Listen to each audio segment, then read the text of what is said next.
예, 여러분 안녕하십니까? 오늘은 즐거운 여가복지 시간에 우선 1차적으로 인구 변화에 대해서 학습을 하도록 하겠습니다. 세대 간 소통 문제는 또 다음 시간에 이어지도록 하고요. 오늘은 인구 변화가 어떻게 이루어지고 있는지 한번 또 들여다볼까요? 지금 2024년 10월에 세계의 총 인구가 81억 6천만 명이 넘었습니다. 근데 우리나라는 5,100만이 좀 넘었죠. 5,300만에서 5,100까지 100만 세대까지 줄어드는데 불과 얼마 걸리지가 않았어요. 그리고 2025년도에는 이 초고령화 사회로 진입을 합니다. 초고령화 사회라는 것은 65세 노인 인구가 전체 인구의 20%를 넘었을 때 우리가 초고령화 사회라고 이제 지정을 합니다. 점점 그 세계의 인구는 늘어나고 있는데 어떤 그 선진국이라든가 아니면은 뭐 미국도 감소가 되고 있고 일본도 굉장히 감소가 되고 있고 우리나라도 뭐 물론이고 중국도 인구가 굉장히 급성장했다가 그 산화 제한 정책을 펴므로써 감소가 되는 그런 그 그래프의 모습을 좀 나타나고 있습니다. 여러분들이 이렇게 도표를 보시면 한국의 인구는 굉장히 이렇게 점점 이렇게 좀 줄어들고 있구나라는 걸 느끼실 거예요. 노란색의 세계 인구는 쭉 상승 곡선을 올리고 있죠. 이런 걸 한번 잘 보시면 될 것 같아요.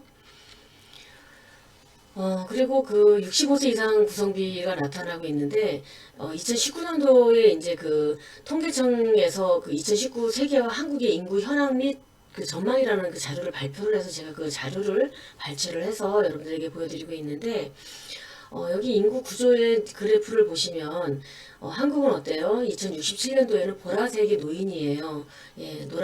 보라색의 노인 인구가 굉장히 많이 아주 그 거의 전체 인구의 절반 이상을 넘어갔다라는 도표가 보이죠. 그래서 이렇게 보면은 생산 가능한 인구들은 점점 줄어들고 노령층이 그러니까 고령화가 많아진다는 것은 사회적 재정 문제도 그렇고 굉장히 사회적인 어떤 큰 문제를 좀 야기할 수 있는 그런 위험도에 이제 접근하고 있다라고 이해하시면 될 것 같고 세계 인구에서 볼 때는 보라색이 어때요? 2067년도에는 18.6%밖에 되지 않지만 우리나라는 46.5%를 기록하게 됩니다.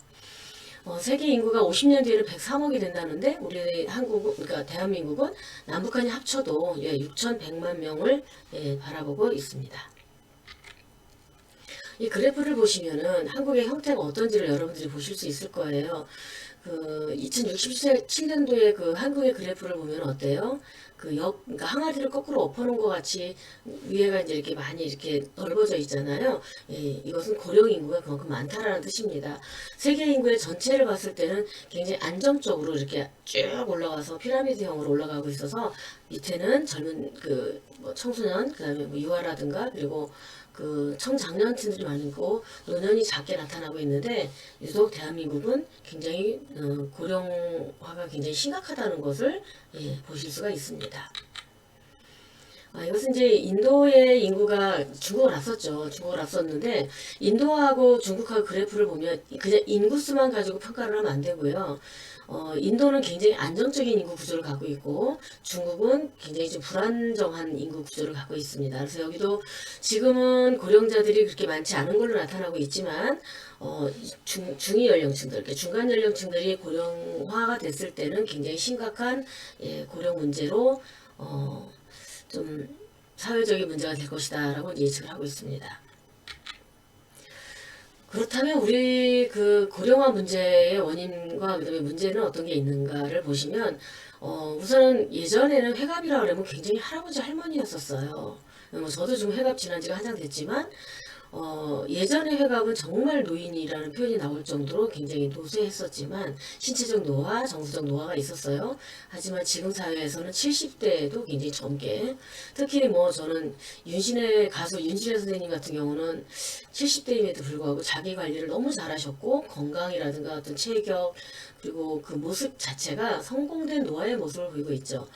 그렇듯이 우리가 수명 연장이 되고 있어서 고령화가 가속도가 붙을 수밖에 없고 그리고 출생률 감소로 인해서 그 이제 비혼이라든가 그다음에 자녀를 갖지 않겠다라는 어떤 사회적 그 선호도 그러니까 경제적인 요인이 가장 크죠. 뭐 직장만도 어렵고 아이 하나 키우는데 얼마가 들어가는데 이제 이런 어떤 사회 통념 속에서 자녀를 낳지 않는 이제 사회 문화가 좀 굉장히 만연되고 있다라는 거죠. 그리고 세계 2차 대전 직후에 태어난 베이비부머 세대, 미국은 1945년도 이후로 태어난 사람들을 이제 베이비부머 세대라고 한다면, 대한민국은 1953년부터 63년도까지 태어난 사람들을, 1955년부터 63년도까지 태어난 사람들을 베이비부머 세대, 그러니까 베이비붐, 아기를 가장 많이 낳았던 그런 시대라고, 예, 이해하시면 됩니다. 그래서 그런 세대에 태어났던 사람들이 지금 다 노년층으로 진입이 돼서 점점 노인이 많아지고 있다. 이렇게 이해하시면 될 것 같아요. 자, 그럼 고령화 문제점은 어떤 것이 있느냐? 경제는 굉장히 활발하게 이루어지고 예전처럼 뭐 이렇게 그 아궁이에 불태서 밥을 해 먹는다든가 이런 시대가 아니라 현재는 어때요? 모든 것이 다 이제 그 현대화되다 보니까 그 삶을 맞춰가기 위해서는 뭐가 필요할까요? 예, 경제적인 원리에서 봤을 때는 넉넉한 노후 자금이 필요하겠죠. 그런데 수입원도 없고 저도 마찬가지로 지금 연금이 이제 저도 좀 있으면 나오기 시작을 하는데 얼마 되지가 않아요. 한 60만 원 정도? 예. 물론 연금이 많은 사람들은 뭐 200만 원, 300만 원 정도 된다면 노년이 걱정이 없겠지만 연금이 작은 사람들은 대체적으로 대한민국의 또 그 연금 체계를 안정적으로 갖고 있는 그런 세대들은 아니기 때문에 노년에 정말 이 고령화의 문제점은 정말 사회적인 문제도 되겠구나. 굉장히 빈곤한 국가, 그래서 OECD 국가에서 대한민국이 지금 노년층 그 빈곤 1위로 나타나고 있습니다. 그리고 노인층 복지 문제가 있는데요. 이들을 뭐 예를 들어서 의료 서비스라든가 그다음에 그 경제적인 지원을 하다 보면은 국가의 재정이 튼튼해야 되는데 그러기 위해서는 생산 가능한 인구들이 굉장히 많아야 되잖아요. 그런데 그 생산 가능한 인구들이 낮은 출생률로 인해서 점점 감소가 된다면 과연 이 국가의 그 충분한 재정을 어떻게 확보를 할 수 있을 것인가? 그게 이제 사회적인 문제가 되고 있습니다. 자, 그래서 저는 그 노인 문제에 대해서는 좀 짧고 굵게 말씀을 드리자면, 제가 여가복지를 주장하는 이유도 그거거든요.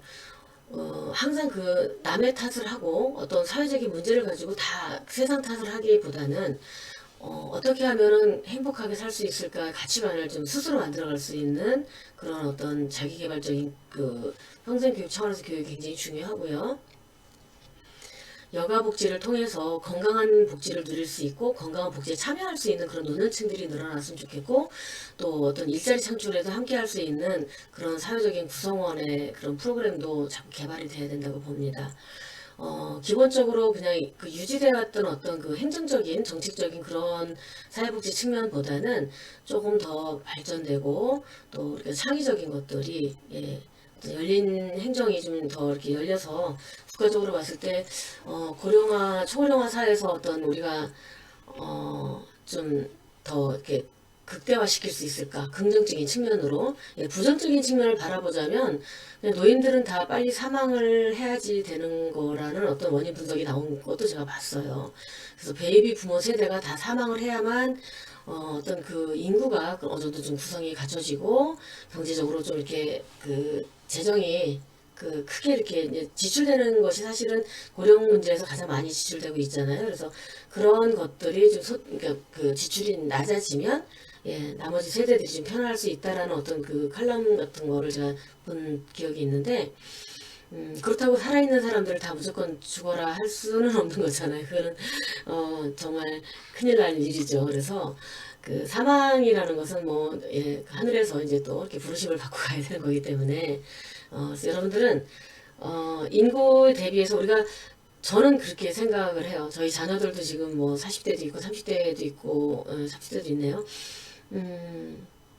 지금 30대와 40대까지는 괜찮아요. 그리고 50대가 들어가고 60대가 됐을 때 본인의 이제 노년을 생각해 봤을 때 정말 가족 구성원이 없다라는 것은 독거 가족이 늘어난다는 것은 굉장히 사회적으로도 굉장히 위험한 그런 현상이거든요. 그래서 멀지 않은 시대에 나의 이제 노후도 또 있고 또 가족들이 없음으로써 점점 나홀로 세대가 늘어나게 되는 것은 사회적으로 더 큰 불신 사회가 되지 않을까라는 염려도 되고 있습니다.